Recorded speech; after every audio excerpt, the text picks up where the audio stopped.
Hey you, welcome back. What's up? This is a 5-minute forecast for all you Taurians out there for the month of January 2023. Now, I'm Louisa Munson, if you don't know already, and these readings are literally, I can't even point in the right direction, but the whole purpose of these are to help you find freedom and clarity and to really rock your life. So how can I help you rock your life in 5 minutes? Let's give it a go.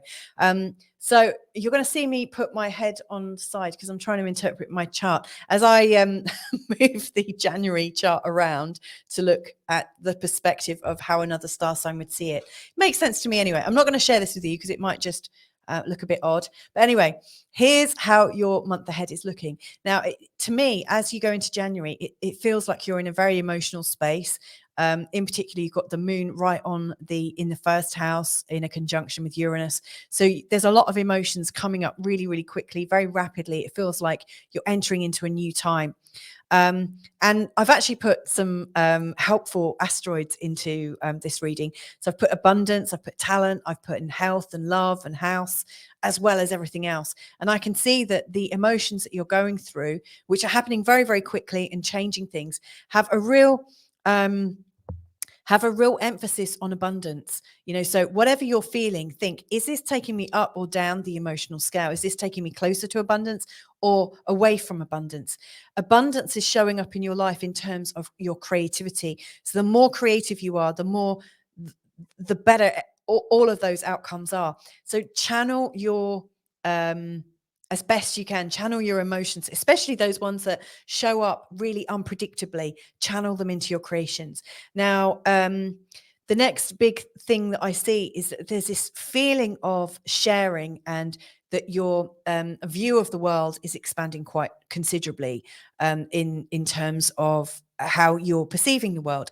It's like spiritually, philosophically, politically, there's so much change going on, and it feels like you're cracking wide open as if you've been a bit shut down, a bit closed down, and someone's like, you're a nut and someone's got one of those nut hammers, is breaking you free. And it's like, whoa, my personality, the way I'm thinking, I'm feeling a bit transcended. I mean, you could be having these feelings of awakening going on.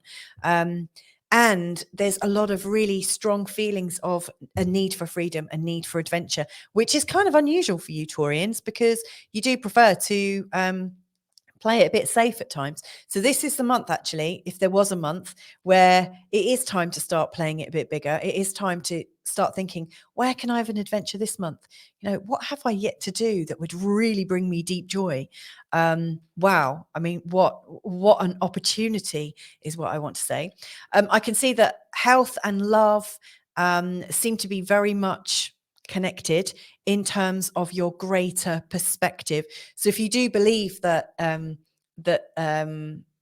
feeling loving towards everyone improves your health, then that will happen. But what I'm really seeing is this energy of actually, I want to study it. I want to understand how that works. So don't be surprised to find yourself looking at YouTube videos or getting books at the library or on Scribed or whatever podcasting platform you might like subscribe to. It just absolutely feels like the more you can research about your energetics, how that leads to health, how that leads to greater wealth and love. And there's another way of putting this, actually, and I wish I'd gone there straight away, but it's receptivity and receivership. If you could go into a place of being open to receive, Mr. and Mrs. Taurian, if you could receive things, be really open to it, even if it makes you feel vulnerable, that would put your month really into a spin, into a positive spin. It's like you're positively spinning up the emotional scale. Last thing then I want to share with you is that there's a lot of creative opportunities with loved ones and new friends. It feels like the whole range of friendship is just expanding. There's so much going on there. And I think it is time to learn to trust people just a little bit more and to enjoy the spontaneity of it. So I do think this is a month that you feel quite changed in. Anyway, if that's been useful, which I hope it has, then check in for next month. And if you'd like a little bit more from me, then you can go to www.louisatanner.com hang on, www.feelgoodastrology.com, or you can send me an email. It's louisatannermunson@gmail.com. I wish you a month of absolute beauty and surprise. Lots of love, and hopefully I'll see you next month. Bye for now.